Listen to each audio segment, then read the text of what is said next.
A woman finds her life spiraling out of control when she's forced into a car by her obsessive ex-boyfriend. He drives her to a family dinner she can't refuse her own fiancés. The night takes a terrifying turn when her ex is introduced not as a stranger, but as her fiancé's powerful uncle. Now, a pawn in a dangerous family game, every word she speaks could be her last in a web of lies and unspoken desires. The day began with professional frustrations. At a film set, the woman, the director in charge, was ready to call it day after a long wait. An important actress was inexcusably late, and the woman had no patience for unprofessionalism. She announced that shooting was over for the day, much to the dismay of her agent, who urged her to reconsider. Just then, the tardy actress arrived, a young starlet dripping with entitlement backed by powerful investors. She showed no remorse for her delay, instead acting as if her presence was a gift. The woman stood her ground, stating that the audition time was over. The actress scoffed, reminding the woman that she was only there as a formality, a favor to the company's owner. The tense standoff was broken by the arrival of the man, the company owner himself. With an air of quiet authority, he dismissed the actress, telling her he would personally handle her audition. He then turned his attention to the woman, offering to drive her home. Before she could properly react, her phone rang. It was her fiancé, the nephew, with an urgent demand. He was already waiting in her company's parking lot. He insisted she attend a family dinner at his grandfather's estate that evening. The woman was hesitant, but the nephew knew exactly how to persuade her. He promised that if she helped him please his grandfather, the old man would give the money. He swore he would share it with her, allowing her to finally pay back the significant debt she owed him. Their engagement, it was clear, was a transaction. Trapped by her financial situation, the woman reluctantly agreed. She ended the call, only to find the man still waiting for her, his offer to drive her still standing. She politely refused, explaining that someone was already there to pick her up. But the man would not take no for an answer. His calm demeanor vanished, replaced by a chilling intensity. He grabbed her arm, his grip like iron, and began pulling her toward his car.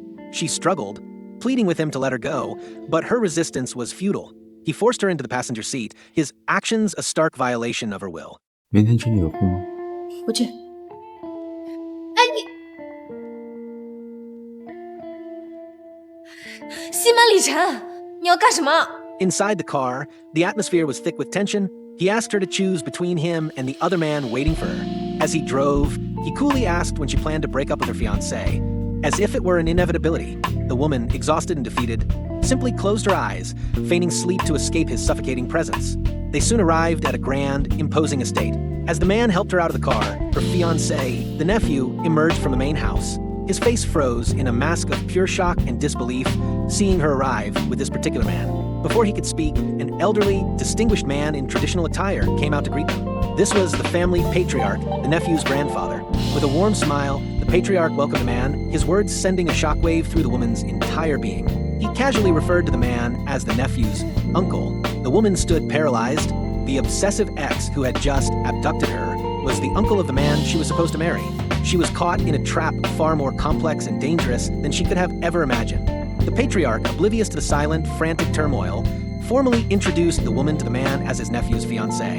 The man simply smiled, a knowing, triumphant look in his eyes. Inside, during the family dinner, the tension was unbearable. The woman was seated at the table, a polite but strained smile fixed on her face.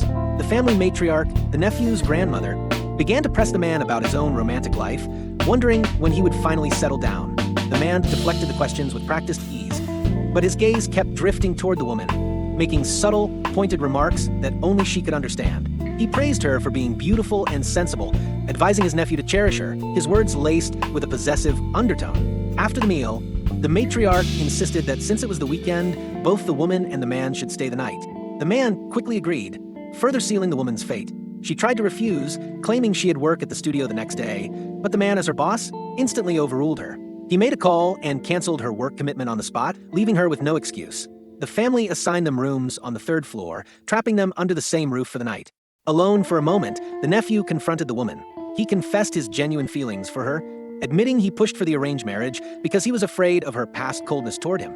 The woman, unmoved by his words, coldly dismissed his excuses for his past behavior.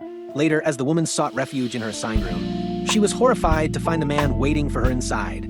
He had followed her. He closed the distance between them, trapping her against the wall, his presence overwhelming. She demanded to know why he was in her room, but he simply asked why she hadn't accepted his friend request. He questioned her about taking a shower for so long, his questions invasive and controlling. Their tense confrontation was interrupted by a knock. It was the nephew, wanting to know what they were talking about. The man coolly deflected him, asserting his authority as the uncle. The woman tried to push back, stating she had no obligation to satisfy his controlling desires. Just as the situation reached a boiling point, another voice was heard. The matriarch was outside the door, calling for the woman. Panic seized the woman. She frantically urged the man to hide in the bathroom, terrified of what would happen if the matriarch found him in her room. 不就是因为你在这儿，所以才害怕的吗？你快去洗手间躲一躲，快去。She managed to get the man out of sight just as the matriarch entered. The woman lied, claiming she was just blowing her hair dry and didn't hear her knock. The matriarch, seemingly convinced, sat down for a heart-to-heart talk. She held the woman's hand, speaking of how much the family adored her and how they were eagerly awaiting her marriage to the nephew. Suddenly, a noise came from the bathroom. The matriarch's head snapped toward the sound, suspicion clouding her face. The woman's heart pounded in her chest. As the matriarch got up to investigate, the woman quickly invented another lie, saying her toiletries must have fallen over. She offered to walk the matriarch back to her room, a desperate attempt to get her away. As they left, the camera revealed another figure, a young woman, the observer, who had been secretly watching the entire exchange from the hallway, her expression unreadable. Alone with the matriarch again, the woman was subjected to another lecture. The matriarch made it clear that marrying into their family would provide her with immense power and protection, a shield against any rivals. It was a gilded cage presented as a gift. The woman, emotionally and mentally exhausted, could only nod along. After the matriarch finally left, the woman sank onto the sofa, rubbing her temples. But her relief was short-lived. The man emerged from his hiding place. She confronted him, demanding to know why he had intentionally made a noise. He feigned innocence, holding up her employee ID badge. He claimed it fell from her things, but the truth was Abish had stolen it. He was toying with her. 你刚刚为什么要故意制造动静？从你换洗衣服里面掉出来的。宝宝，你冤枉我，我越难过。那要不是你今天晚上突然来我房间，我何至于冤枉你啊？东西还我。He refused to return it, telling her to give him a kiss, and he would. He declared that she had always been his, and that the nephew was merely a latecomer. He told her to forget everyone else and focus only on her feelings for him, promising to handle all the problems. When she mentioned the money she owed the nephew, the man asked if she intended to use another man's money to pay him back. His jealousy was a palpable force in the room. He grabbed her arm, his voice low and dangerous, warning her not to meddle in his affairs. He then looked at her with a predatory gaze, reminding her of the millions she had cost him in the past, a debt he clearly intended to collect in his own way.